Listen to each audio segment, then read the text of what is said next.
Here we go.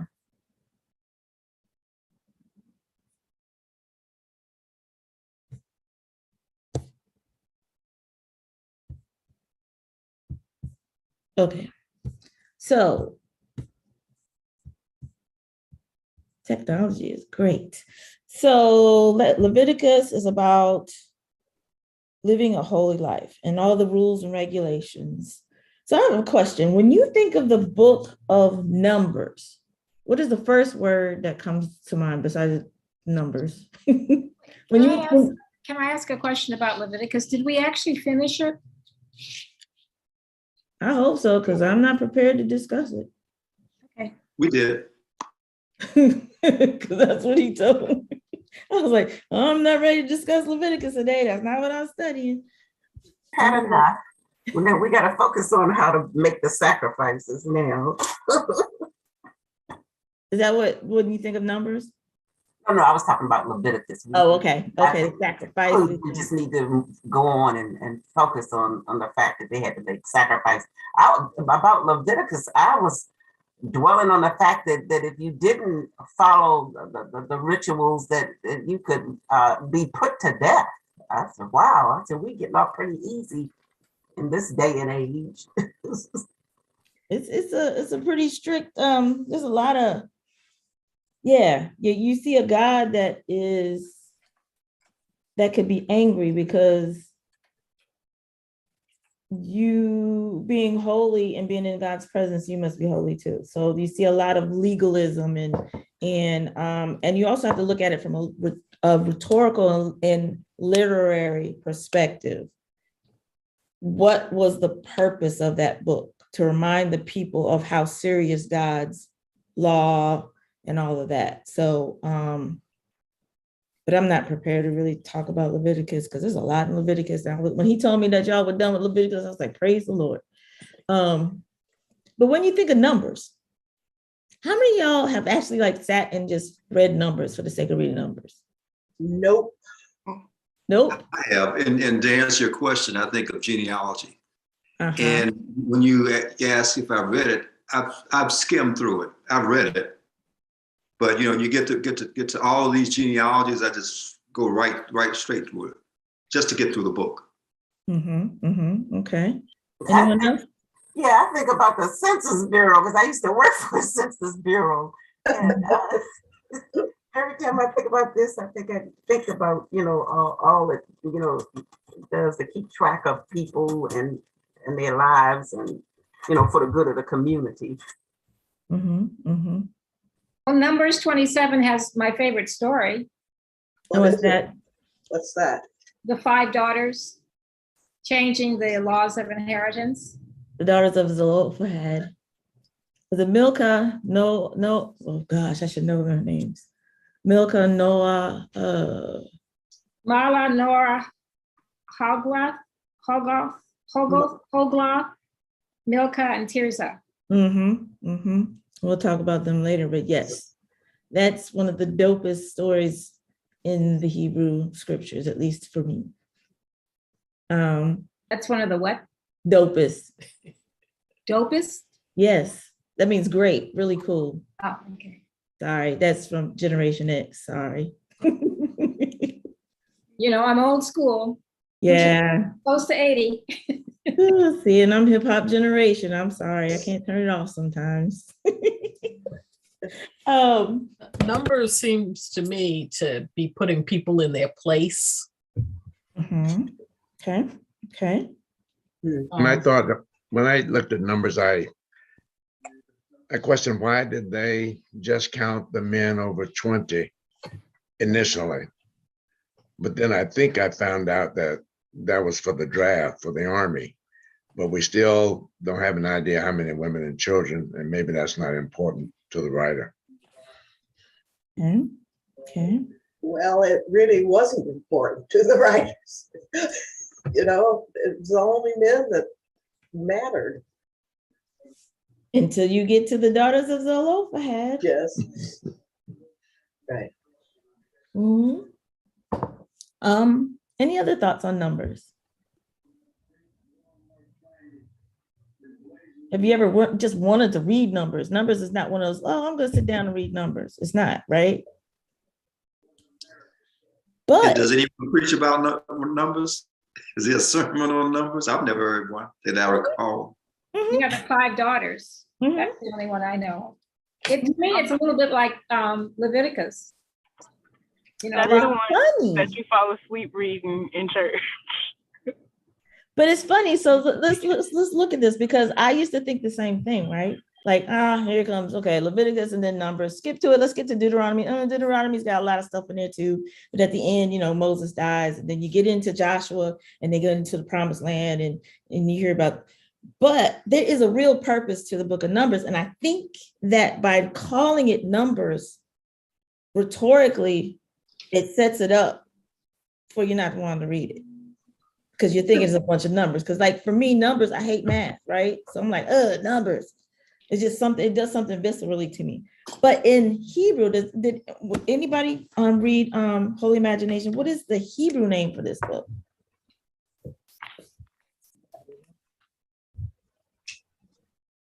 Numeria?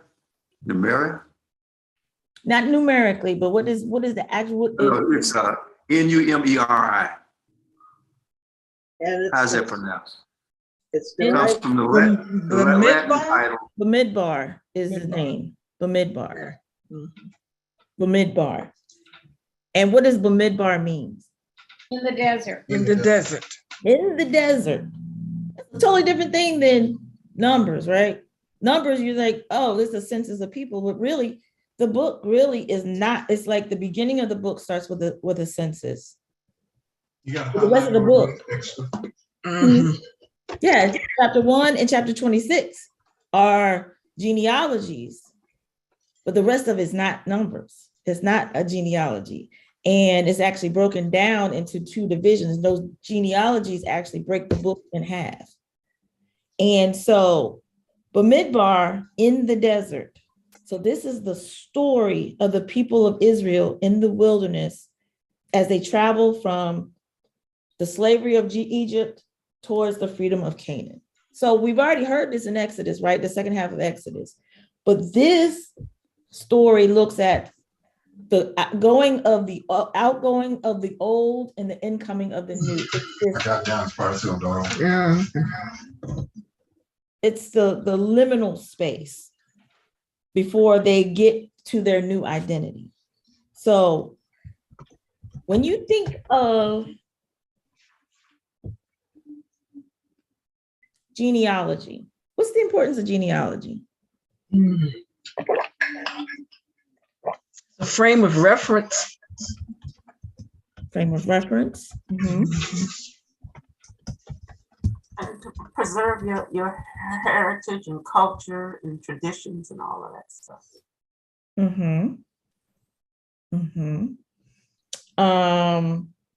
What else? Genealogy. Like, how many of you have done your own genealogy? A little bit. And it's hard. For us, it's very hard. Right? Yes. So if you think about, does anyone know when Numbers was written? Like 500 years after Exodus. Okay. And what was going on? From the end of Exodus until the beginning? No. What was going on when when this was written? Like the time period, what was historically what was the context? were they captive? Yes. Okay, I just guessed. They were in the Babylonian exile. Yeah. So you have a people that are in exile. You have a book that's telling the genealogy of who went into the wilderness, and then it's telling the genealogy of the people who will be able to go out of the wilderness into the promised land. So you're telling a people that are not in their homeland. So it's basically a remembrance. So if you think about a lot of these books are to help the people that are in exile remember their history. So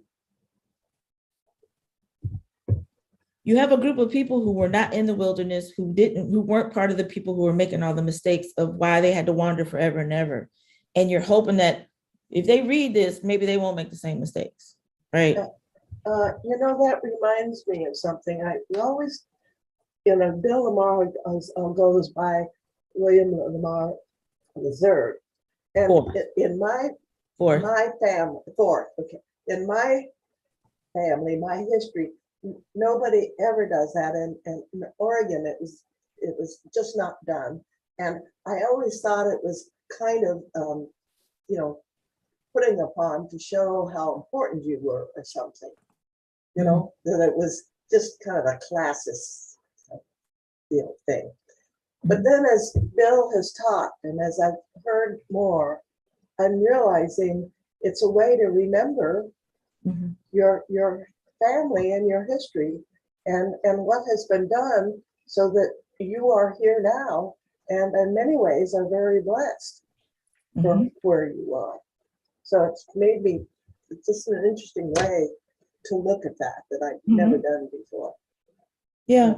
Yeah. And for African American families, it's important because, you know, we're often told that we didn't have a history, we didn't have families, and yet this shows we did have families. We had 4 William H. Lamars. Yeah.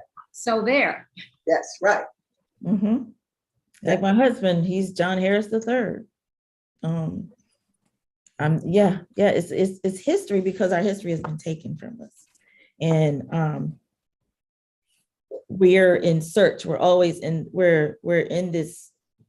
So as Black folks, we can definitely identify with numbers of the remembrance of where we've been and some of the mistakes we might have made, and to keep future generations from making those same mistakes, right? So. And it's also that we're telling the story.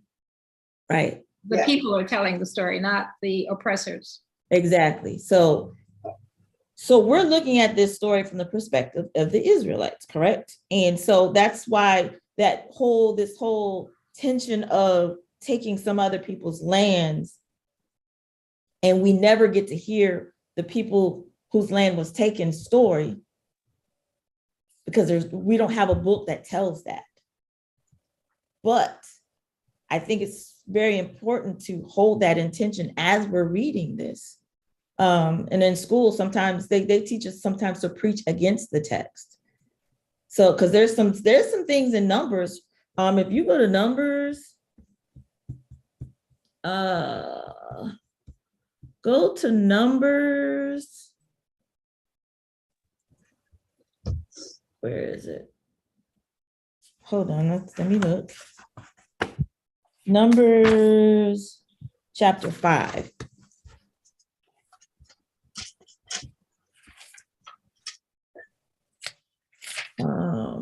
Verses 11.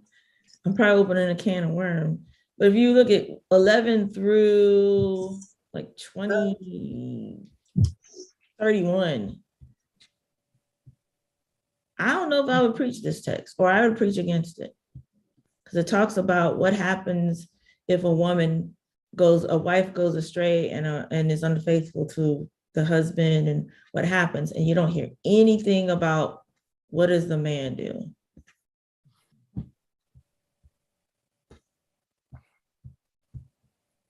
We're not going to go through this whole thing, but it talks about her drinking bitter water, and if she had actually dishonored her husband, she would have a miscarriage. But if she didn't dishonor the husband, she would bring the baby to birth and all this other stuff. There's some things in there that I would have to wrestle with and preach differently. So I'm saying all this to know what the audience was, who this was being written to, and you hold that intention with what does that mean today, which is not an easy task. That is what is problematic with a book where we have so much distance from where it was written and today. So I have a question for you. I have a question. Yes. Okay, so with this particular text, my question is, how does that relate to what other cultures and people were doing when that Yeah. situation occurred? Right. Right. And how much did the author actually try to basically copy what was already happening in that time?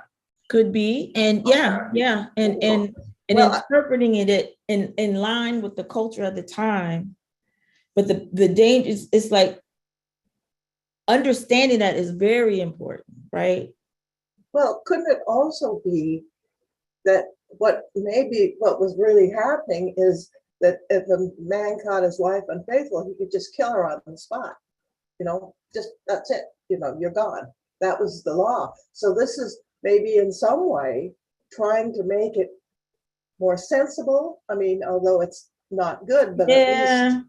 Yeah, I have to read that whole text. I didn't study it, but basically the text says that the woman is cursed, and there's no, and so we have to look at what was going on contextually during that time. Yeah. And that's the importance, is knowing that you cannot just apply text. This is what the Bible says, so we're going to apply it to today.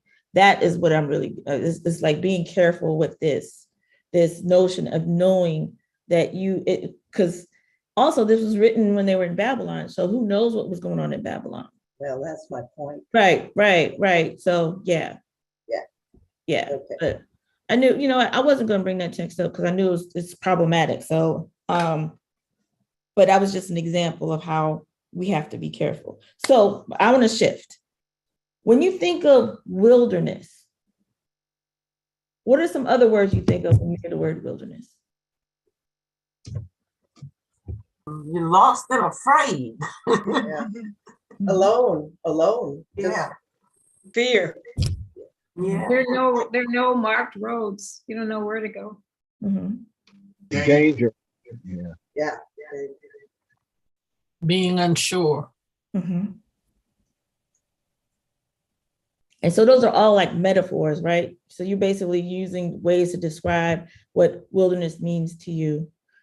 In this, so the name of this book is basically in the desert. And the desert and wilderness are basically the same thing in this text.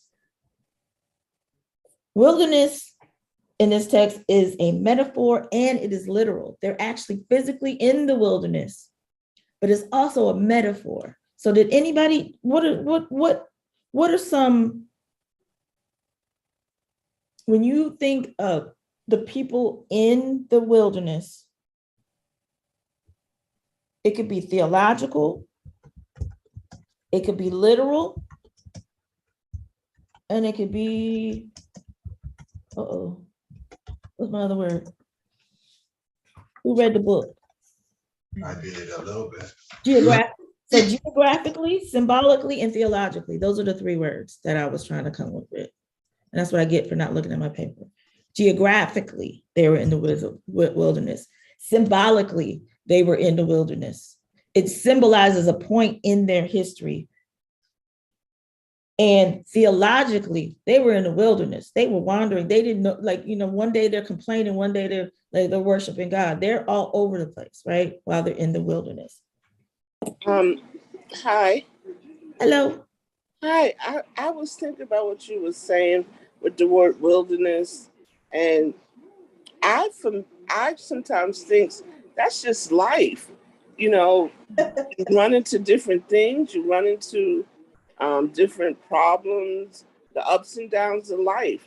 I mean, in the overall, I'm not sure where you place that thinking, but is it theological? Is it geographical? Whatever. I think it's everything. I think we all live in that kind of place in our lives, and you have good and you have bad, your ups and downs. Right. That's so all. Yeah, going in and out of a wilderness space in your life, right? So, Yes. So that being said, geographically, they're in the wilderness, right? Think about a time, think about how you block your life out if you look back over your life and the different places where you've lived, right? You have memories of good times and bad times. And like some places geographically, when I lived there, I was in a bad space. That could be like a wilderness experience, right?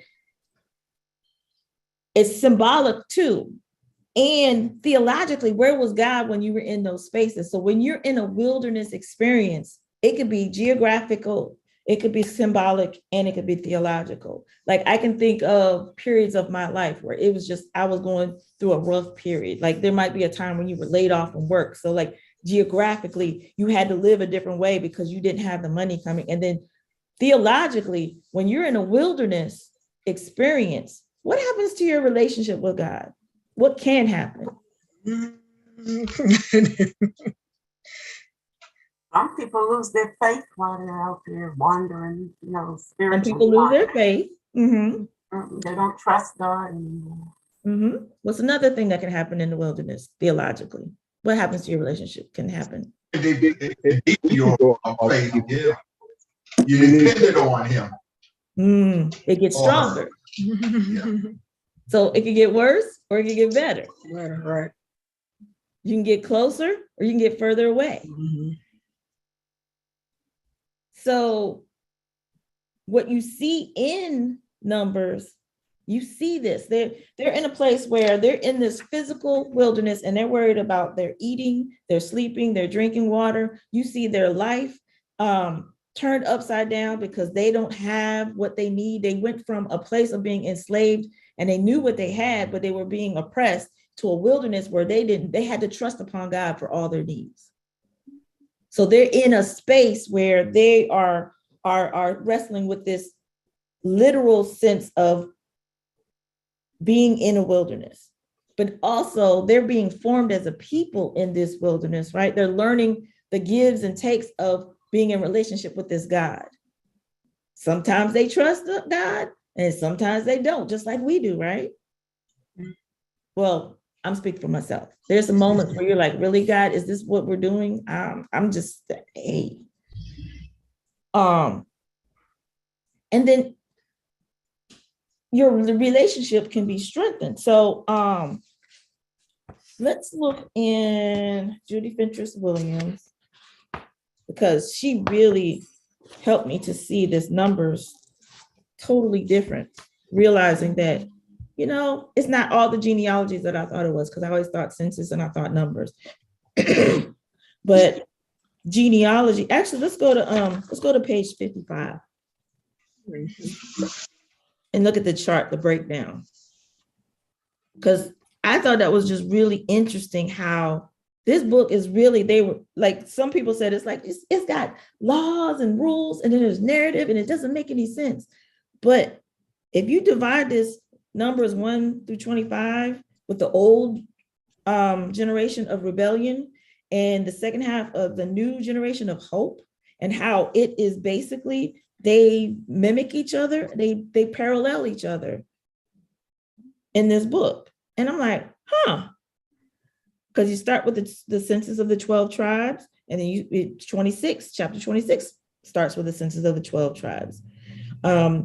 You got the census of the Levites, the instruction involving women, and instructions involving women. And interestingly, Sister Marion, chapter 5 is that chapter when they were talking about all this, if the woman's cheating and all this other stuff, right? But then you go to chapter 27, and that's where you have the daughters of Zelophehad.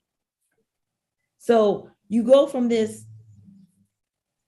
mess, this rebellion and all this jacked up stuff, and then you get to these places of hope on the other side. Because even just looking at how the laws dealing with the women are listed in 5, and then you go to the women actually fighting for their right to own land if their father dies. That's a big juxtaposition. So what you're describing is a people living through a very unsettled time. Mm-hmm. And usually when we say wilderness, you think wandering in the wilderness. So they're not settled. And usually we think when the people are settled, they're more secure. Mm-hmm. Mm-hmm. Mm-hmm. So even finding hope in the wilderness. as they're coming out. It's like in the beginning is really messed up, but they're coming towards that hope because they're going towards the promised land. And it's helpful to know that they don't stay in the wilderness, right? So if you're in exile in Babylon and you're reading this, you're like, oh, we're in this phase right here. But oh gosh, maybe we can get to this other phase of the wilderness to get out. The hope. You got the law lists and instructions concerning offerings, same thing in the second half. You got the celebration of the Passover in the first half, and you got the instructions for future Passovers. That's specifically for those people in exile. Because I think there's a point in Babylon where they're not even celebrating the Passover. So this is an instruction for when they get to these places where they're not celebrating like they should. This is an instruction right here. Everything is paralleled all the way down. What's your thoughts on that? Because I think it's brilliant.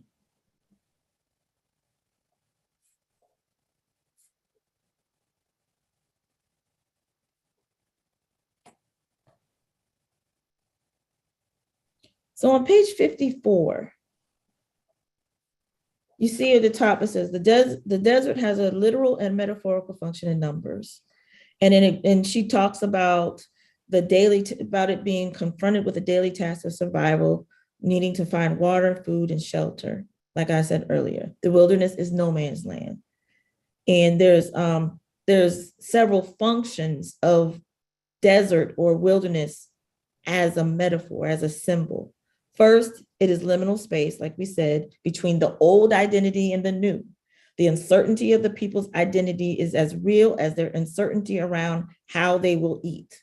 So it's bigger than, I don't have any food, but like, who are we? We just came out of Egypt and we were enslaved, and now we're in this wilderness and God is walking us around in circles. Who are we? Second, Genesis and Exodus have already observed we've observed the motif of the wilderness as the place of encounter with God. Had you thought about that? Hagar encountered God in the wilderness. Abraham encountered God in the wilderness. Jacob did, Moses did, Zipporah, that's where Moses was saved by Zipporah in the wilderness.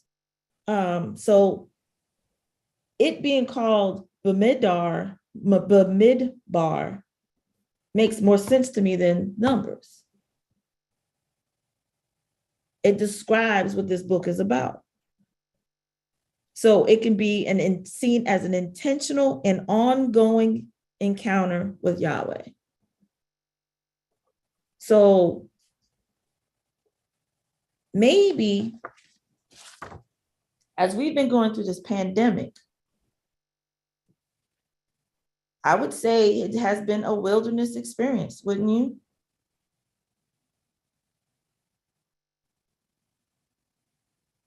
It seems it's never going to end. China's having a big bout with it now, so we're still wandering. Reverend Moya? Yes, ma'am. I don't know if you have ever heard, you're much younger than I am, but when I was growing up, the elders in my community and my church sang a song, and so did the choirs from the HBCUs that toured. It was entitled, "Tell Me, How Did You Feel When You Came Out the Wilderness?" Came out the wilderness, leaning on the Lord. Now, that is an old slave song. I think it was intended to talk about people who are no longer enslaved. But for most of us, when your grandparents are telling you these things, they related it. And although I didn't know it was Numbers at the time, they related it to the Bible. How did you feel when you came out the wilderness, leaning on the Lord? I think that's appropriate here. Just thought I'd share. That's very appropriate. I think it's very appropriate because There's so many ways to identify with this wilderness, right? And if we see that we have made it out of the wilderness and remembering, maybe it'll allow us to hold on while we're in this wilderness pandemic experience. Maybe Numbers is something that we should be reading during this experience to give us hope while we keep looking at, are we going to wear masks on airplanes? And yeah, it's just so much. It's just so much. Reverend Moya? Yes, ma'am. What came up for me when you said, analogize the wilderness experience to the pandemic is we've come out of the pandemic supposedly a couple times, and it seems like we keep going back into it, and there are other things that keep being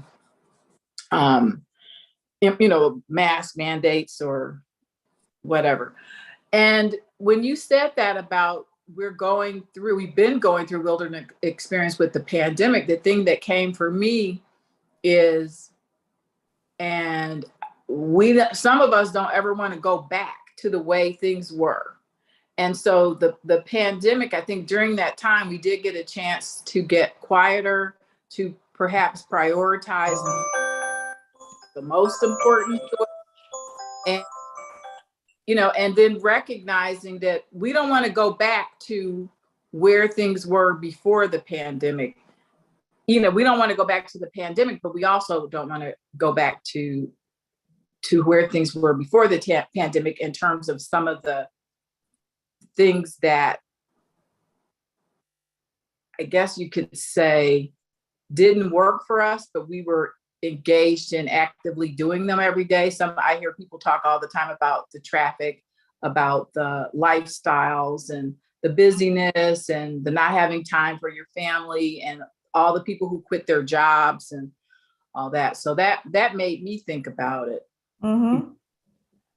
Mm-hmm.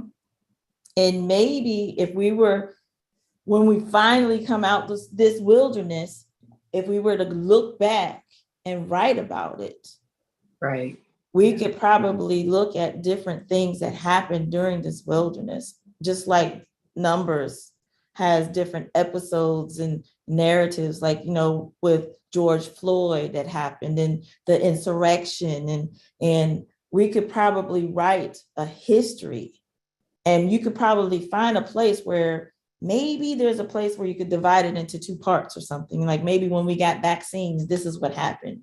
Because that's how I look at my mind. I'm like, okay, vaccine, pre-vaccine and post-vaccine. It'd be interesting to use Numbers as a model to look at what we're going through. I don't know. That's because there's some. So my question is this: as we have been going through this pandemic, has there been different ways that your relationship with God has changed?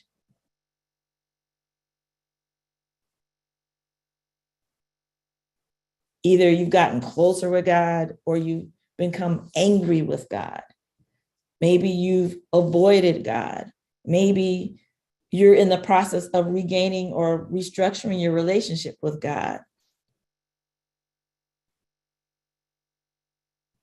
I think I had to learn to trust and rely on God more because so many things are out of my control right now, as far as the pandemic. And I don't want to be anxious every waking moment about what could happen. And so I just gotta let go and let God, watch over me. Mm-hmm. And that's probably similar to, can you imagine what the Israelites felt like, the Hebrews, where they had a bed and a cot and they had food, and now they're in the middle of nowhere and don't know where they're going. I mean, I think we can all have some kind of identification with that in our lives. But God showed up in a cloud and by a pillar, and God still led them. God provided. And perhaps this is a good time as we're reading Numbers to think about where has God showed up during this pandemic, to remember and write it down so that when you go through another wilderness, you can look back and see how God has acted. Because this is basically what Numbers is. And it is the outgoing of the old. So maybe like Sister Marita was saying, of the being a slave to work and maybe reprioritizing your life and putting family before all these other things. Or maybe when you come back into the sanctuary, your worship is different because you think about what God has brought you through. So when you go in the sanctuary, you don't do the same things that you did before the pandemic. Maybe there's some things that as we are going through these horrible times where people are still dying of COVID, we need to still remember where God has been for us to hold on. And the book of Numbers can be that model. There's one part of Numbers that we hear almost every Sunday. Can anybody tell me what it might be? I see you smiling, Sister Linda. The blessing from Aaron to his sons. And it should have been to his daughters. And it should have been to his daughters. Or maybe it was to his daughters and they just left that out. Yeah. We hear that every Sunday. So we hear Numbers more than we realize. What is the blessing? The blessing is in, somebody tell me what the priestly blessing is. It is 6:22 through 27. 27? Chapter 6, 22, 27. 6, 27. Yeah. Oh, the Lord lift up his countenance upon you and give you peace. Yeah, so the Lord spoke to Moses saying, speak to Aaron and his sons. And then Reverend Lamar always says, and he should have said it to his daughters. Thus you shall bless the Israelites. You should say to them, the Lord bless you and keep you. The Lord make God's face to shine upon you and be gracious unto you. The Lord lift up his countenance upon you and give you peace. And then he doesn't say this part, so they shall put my name on the Israelites and I will bless them. This is the priestly benediction. And this is after when the Lord is telling how the Nazarites should consecrate themselves, basically the priests. And we hear this, he says this every Sunday just about.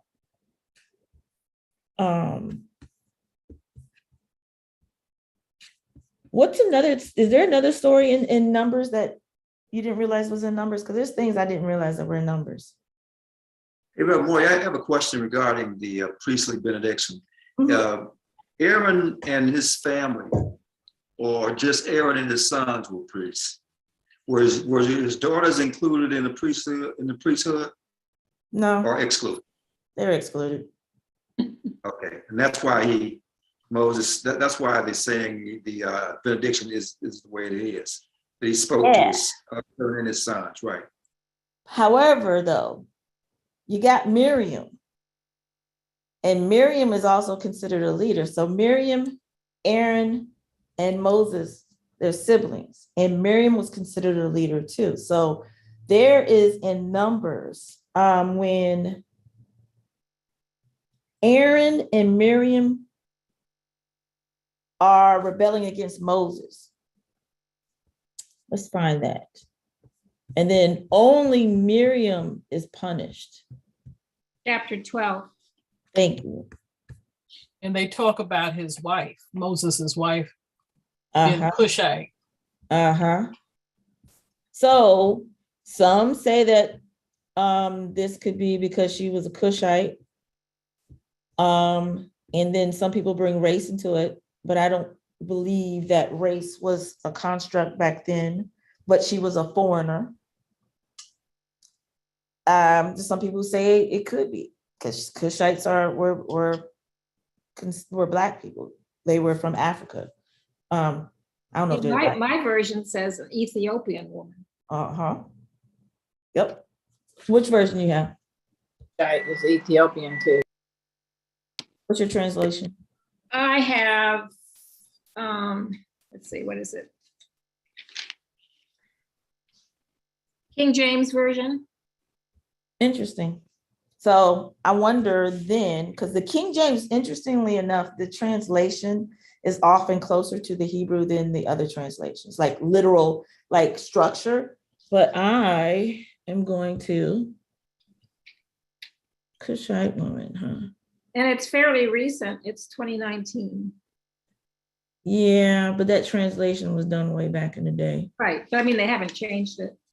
Oop, I looked at the wrong word. Yeah, from my readings many years, Cush is lower, lower than Egypt and definitely in Ethiopia. That's what they call it, is the people that been kissed by the sun. And it is that all of Africa, but mainly in Ethiopia. That's the cradle. Just wanted to share. Thank you. Thank you. And can y'all see my screen? Yes. We're here where it talks about the Cushites. That's exactly what she said. The residents of the African region of Kush, which roughly corresponds to modern Ethiopia. Yep. Because so you still have the Orthodox Ethiopian Church, and then you have Hebrew Ethiopia. So Ethiopia, you have basically it's the cradle of civilization. And if you look in, oh gosh, I think it's in Acts, Phillips talks to the Ethiopian eunuch and talks to the eunuch, and then that eunuch basically is baptized and takes it back to Ethiopia. So many argue that Christianity was in Africa before it was in Europe, because Philip is documented right there in the Bible, but we just went on a rabbit hole. Anyway, I'm a little confused about who married the Cushite. Moses married a Cushite woman. Yes. So are Miriam and Aaron then half brother and sister? No. Miriam, Aaron, and Moses are brothers and sisters. And Moses married Zipporah. I believe this is Zipporah, the Cushite woman. Moses is married. Okay. And it's a Cushite woman. Yes. And her name is that Zipporah? It was earlier. I don't know if this is the same wife. Okay. I have to look at that, because I think he might have had two wives. But right here, Miriam and Aaron, they rebel against Moses because of his wife. And I think some make the argument that it was because of power, and they were afraid that their power was going to be diminished as leaders with the Hebrews. And so in this, God was angry, and basically Miriam was struck with leprosy, and she was cast outside of the camp. And Moses cried to God to please heal her. What's interesting, she was such a strong leader that the camp did not move until her 7 days of being cleansed. They could have left her, but Miriam was considered a leader. So my question, so also, this book is where you find the death of Miriam. Miriam is the only woman in the Bible whose whole lifespan is documented. So if you have Miriam, remember she was the one that put her brother into the Nile so that Pharaoh's daughter would see her, and then she was there. And she did when they crossed the Red Sea, you had the Song of Miriam. You have her documented throughout, and then she dies in chapter 20. What else is in Numbers that the story that you didn't realize? There's an important story. Fentress Williams talks about it.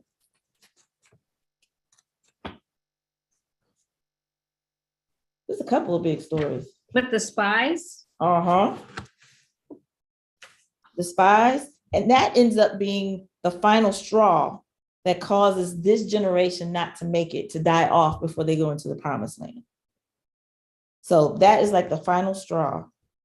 So what you're seeing is 2 generations. So you see that second genealogy, that's the genealogy of the people that will be going into the promised land. The first genealogy of the people that will not make it into the promised land. There's another story that's in there that's important. It's confusing.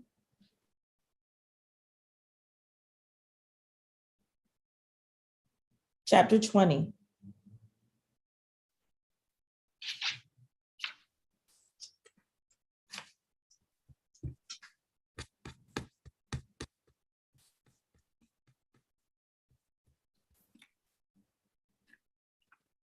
Somebody read the first 20, chapter 1, but this isn't what this is, a transition sentence.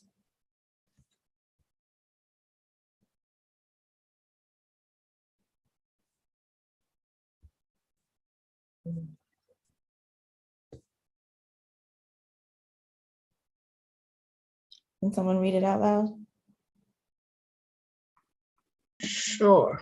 The Israelites, the whole congregation, came into the wilderness of Zin. Well, I can't see it, Reverend Moya. Oh. Oh. It's not, no, wait a minute, it's me. I need to get rid of, okay. The Israelites, the whole congregation, came into the wilderness of Zin in the first month, and the people stayed in Kadesh. Miriam died there and was buried there. Okay. And then could you read, keep reading. Now there was no water for the congregation, so they gathered together against Moses and against Aaron. The people quarreled with Moses and said, "Would that we had died when our kindred died before the Lord. Why have you brought the assembly of the Lord into this wilderness for us and our livestock to die here? Why have you brought us up out of Egypt to bring us to this wretched place?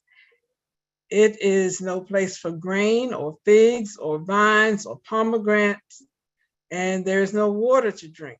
Then Moses and Aaron went away from the assembly to the entrance of the tent of meeting. They fell on their faces, and the glory of the Lord appeared to them. The Lord spoke to Moses, saying, "Take the staff and assemble the congregation, you and your brother Aaron, and command the rock before their eyes to yield its water. Thus you shall bring water out of the rock for them. Thus you shall provide drink for the congregation and their livestock." Thank you, thank you, thank you. And then I'll just finish it up. So Moses took the staff from before the Lord as he had commanded him. Moses and Aaron gathered the assembly together before the rock. And he said to them, "Listen, you rebels, shall we bring water out of this rock for you?" Then Moses lifted up his hand and struck the rock twice with his staff. Water came out abundantly, and the congregation and their livestock drank. But the Lord said to Moses and Aaron, "Because you did not trust in me to show my holiness before the eyes of the Israelites, therefore you shall not bring this assembly into the land that I have given them. These are the waters of Meribah, where the people of Israel quarreled with the Lord, and by which he showed his holiness." So, what just happened? We had a miracle. We had a miracle. So, what did the Lord said to Moses to do? What? Hit that rock. Command the rock. He didn't say hit the rock. He Yeah, said command the rock. He Just said command the rock. And Moses hit the rock. Said command the rock. And he struck the rock twice. And how did he address the people? Oh, the rebels.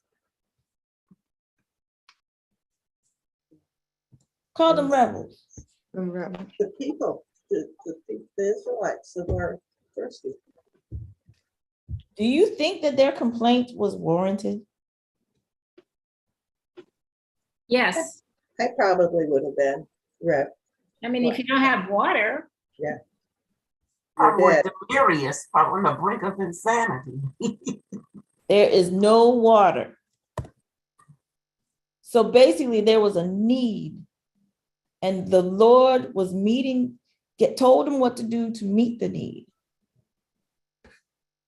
And Moses goes and calls them rebels.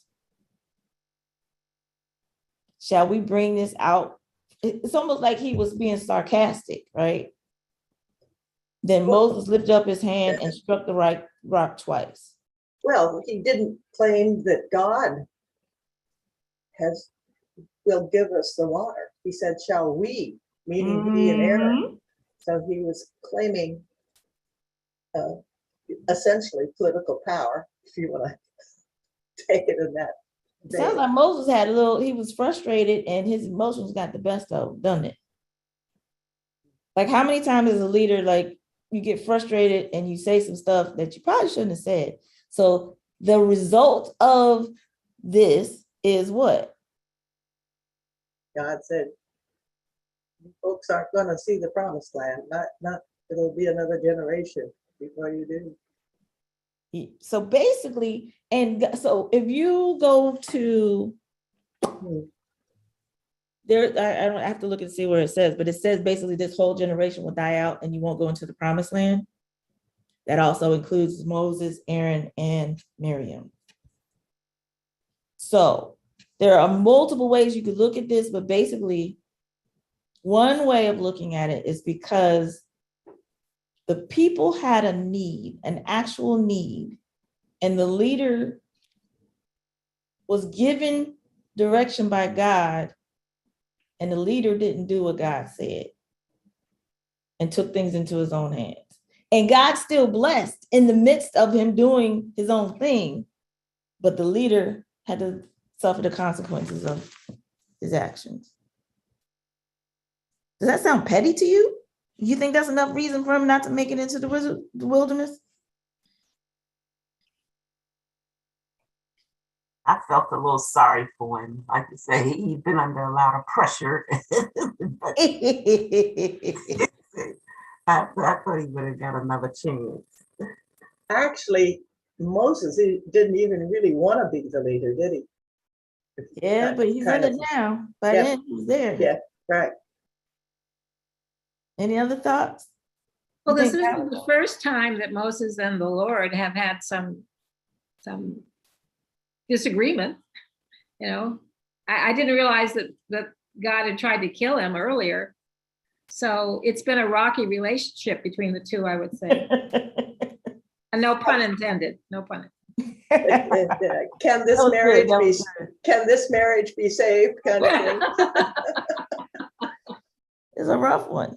I'm like, really, God? Why? I mean, he just hit the rock. Is that a big deal? But if you look at maybe literarily, this is the way that the authors were able to say this is how Moses didn't make it into the promised land. Could Moses have been glad that he wasn't going to make it to the promised land? Oh, no, I kind of want to go where the grapes were all big and there was milk and honey. You tell me about all this beautiful stuff and I ain't going to make it? I didn't realize they described the people as huge. Yeah. Yeah.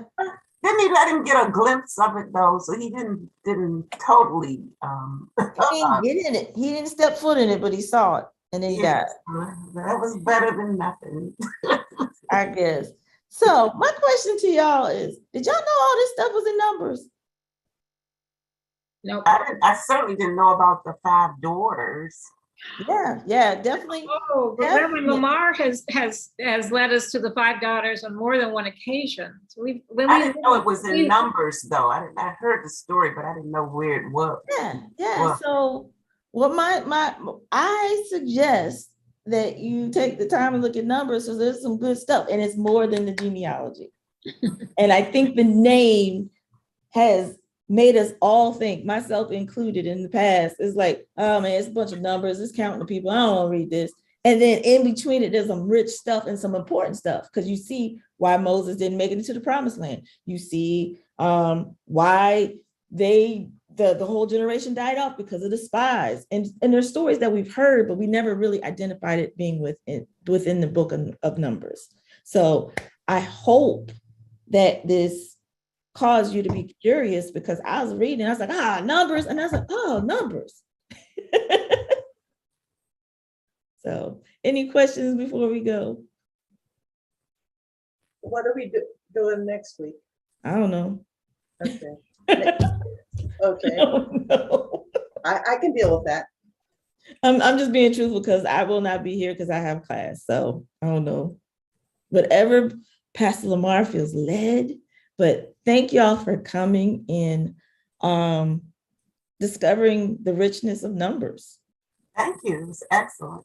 Thank you. I always enjoy talking with you guys. I have a good time with y'all. So I will see y'all next time. Thank you. You're welcome. Bye-bye. Everyone have a blessed day.